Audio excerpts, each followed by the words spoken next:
So, you want to bypass your Starlink router, but do you know one wrong move can leave you wondering why your internet stopped working? Even the Starlink app says it's an advanced feature, but don't let that scare you, because today I'm going to show you how to bypass your Starlink router the right way without accidentally taking yourself offline.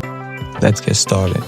It's very important to follow my steps carefully and in the right order. You only need two things for this. First, a standalone router. This can be any brand of your choice, but make sure it has good Wi-Fi coverage. Second, a Cat5e or Cat6 Ethernet cable.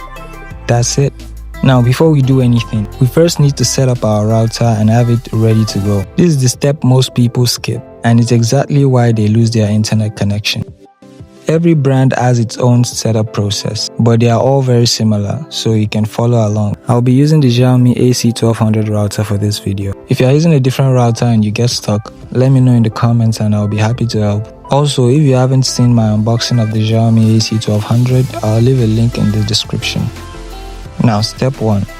Plug in your router and wait for it to boot up. Next, connect to its Wi-Fi using either your phone or your computer. If you are using a phone, which is probably the easiest method, some phones will show you a manage router option when you tap the settings icon beside the Wi-Fi network. If yours doesn't, don't worry.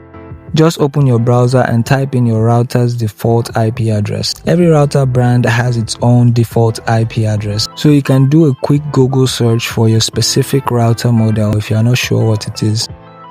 The router dashboard should load up straight away. If you get a warning page like this, don't panic. Just click Advanced and then Continue, and you'll be taken to the login page. Once you are on the dashboard, go through the initial setup process. This usually means creating a Wi-Fi password, then waiting for the router to finish applying the settings. When it's done, it will ask you to reconnect to the new Wi-Fi network.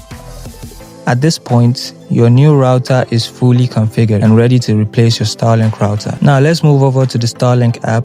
Open the app and make sure you're connected to your Starlink Wi-Fi. Tap Settings, scroll down to Bypass Mode, read the warning carefully, then swipe to confirm you want to enable Bypass Mode. It will take a couple minutes to apply the changes, then you'll get disconnected. But don't panic.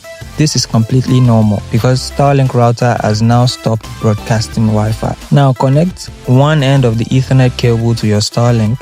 If you are using the Starlink Mini, plug it directly into the Ethernet port on the dish. If you are using the Standard Starlink, plug it into the Ethernet ports behind the Starlink router. Then connect the other end of the Ethernet cable to the WAN port of your newly configured router. The WAN port is usually the first port or the different colored port on your router. Give it a couple seconds to detect the connection, and that's it. You just successfully bypassed your Starlink router. Now you might be wondering why I need to bypass my Starlink router. Well, there are multiple reasons you want to do this.